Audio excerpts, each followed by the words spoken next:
happy humans, are you ready to take a bath? Yeah, we gotta get all scrubby-dubby clean. Oh, you're still playing?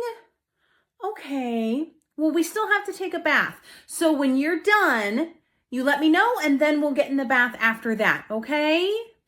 Womb fruit, 5 minutes till bath time. Ish.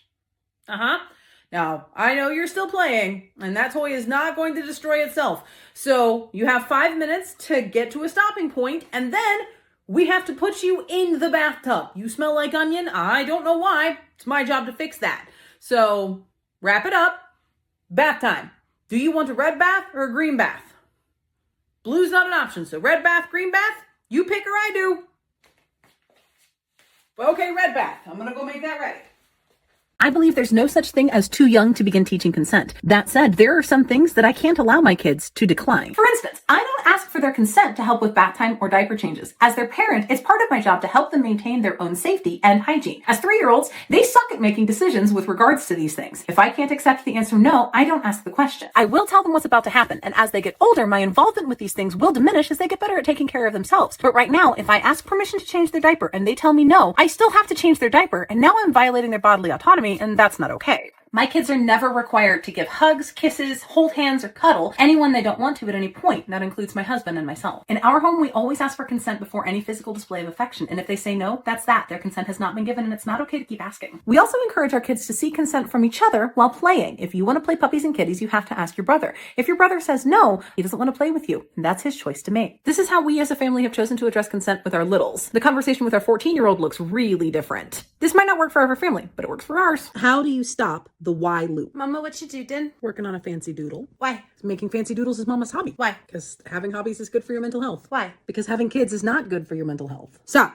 Kids are supposed to be curious. They're learning how to person from scratch, and there's a lot that goes into being a person, so there's a lot of whys. But as an adult, it's really, really annoying to get stuck in a why loop. So how do you break out of the why loop? A couple ways. This one's my favorite. Mama, what you doing? Making a fancy doodle. Why? Because making fancy doodles is mama's hobby. Why? Ask me a better question. Ask me a better question is the phrase I use to make sure that they're engaged in the conversation and actually seeking information instead of just being stuck in an autopilot function or simply seeking attention. Don't get me wrong, attention-seeking behavior isn't necessarily a bad thing. But if I say ask me a better question and they do ask me a better question, I know that they're curious about what I'm doing and I need to explain it better. If they don't have a better question, maybe it's time to break out their own coloring sheet and let them do a fancy doodle with me because they just want to hang out with mom. And that's cool too. Will this work for every family?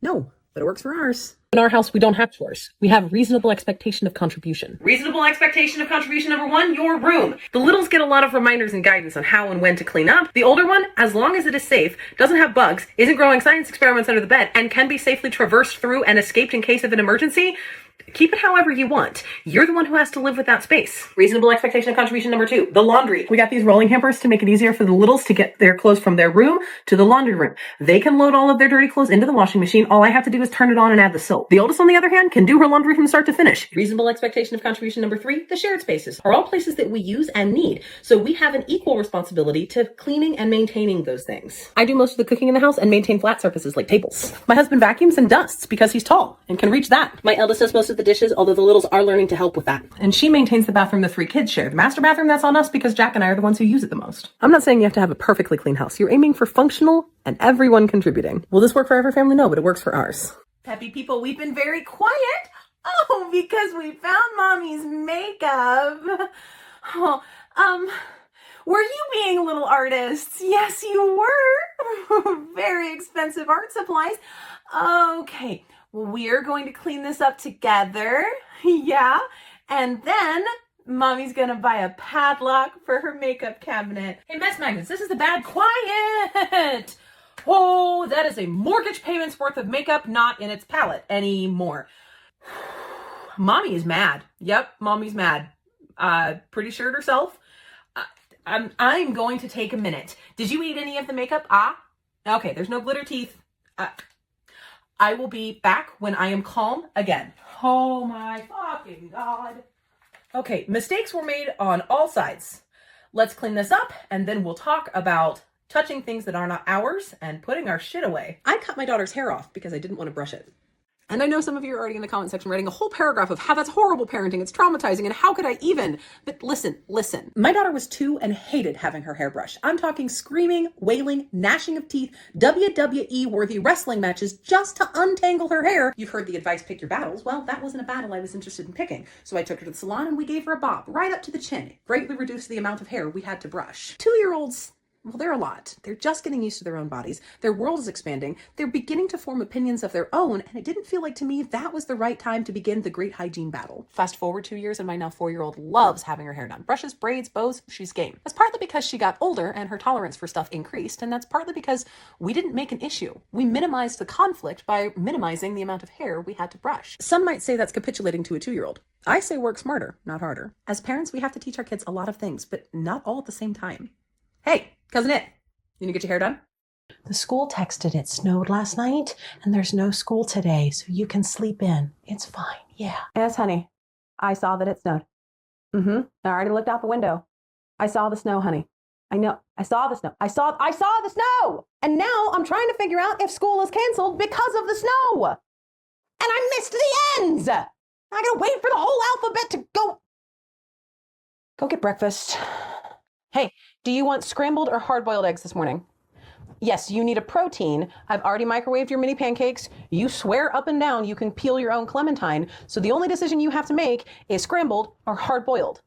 If you don't pick, I'm going to, and I'm going to pick scrambled. What do you want for breakfast? No, you can't have Halloween candy for breakfast. What's in your head, boy? That's too much sugar. Do you want Count Chocula or Pop-Tarts? And I swear to all that is holy, who ate my toaster strudels? I asked my youngest daughter what she wanted for dinner, and she said cupcakes. I said cupcakes aren't often a dinner food. She said they could be. Fair point, kid. She's got to learn the ways of chaos somehow, so this is me making meat cupcakes topped with mashed potatoes. I crammed a burger patty inside a muffin tin, shoved cheese inside, covered them up, and put them into bake. 350 for however long it takes. Then I made mashed potatoes. Oh, by the way, I add mashed cauliflower to my mashed potatoes for veggies. There's some beetroot powder for color, pour it into a piping bag, practice and fail at piping. Pull the beefcakes from the oven, taste test check. At this point, Gwenna forgot to hit record for the last part of the video, so we're going to use our imaginations. I lovingly arranged them on the plate, and then I very carefully and cautiously piped on the mashed potato mixture, and then I sprinkled on some cheese and some bacon bits, and then I finished the whole look off with some really cool luster dust that I got from the Walmart. I would have filmed all of that and showed you, but I don't know how cameras operate. Apparently, meat cupcakes, success. It is the end of the school year, and as such, my daughter's various projects have been wandering home, including this treasure. She made this in Art 1. It's a left-handed mug. What makes it left-handed? That hole. If a right-hander tries to use it, it will dump the contents down their front. She made this for me. I am not left-handed. She is. It's also not watertight. It leaks like a sieve. And she accidentally coated it with toxic paint, so it's unusable. But she's very proud of it. She worked really hard on the leveling. And as a result, I get to keep this for the next 45 years, so she can throw it out when I'm dead. Motherhood is fun. This rose was posted with permission. Don't come for me. Toddlers and teens are pretty much the same thing. First, we discussed the differences where the Venn diagram does not overlap. Toddlers, better cuddles. Teens, better hand-eye coordination. Toddlers, more gullible. It's spicy works. If you say it's spicy to a teen, they're probably going to answer with bet. Teens, bigger vocabulary. Now we move to the portion of the diagram where teens and toddlers overlap. Teens and toddlers, emotionally unstable. The mood swings and unpredictability, real. Very easily distracted. They chew on random shit. They make questionable fashion choices. They have insatiable appetites. They have no volume control. They nap at inconvenient times. They can be bribed with shiny things and or candy. Admittedly, the candy is way more specific for a teen, and the shiny things are way more expensive. It works though. Teens and toddlers, same thing. Scientific discussion of how... So this is the creature responsible for the chaotic good lunch packing. in the Bluey box, and she proudly told me that she packed tomorrow's lunch as well. So that face says it is not better. It is not better. Okay, so we have pita chips and pumpkin seeds just hanging out. A bag of olives. Yeah. The carrots made it in a bag. Abigail! Is that just a sack full of hummus? Yeah. Why are you like this? Because of you. Bitch!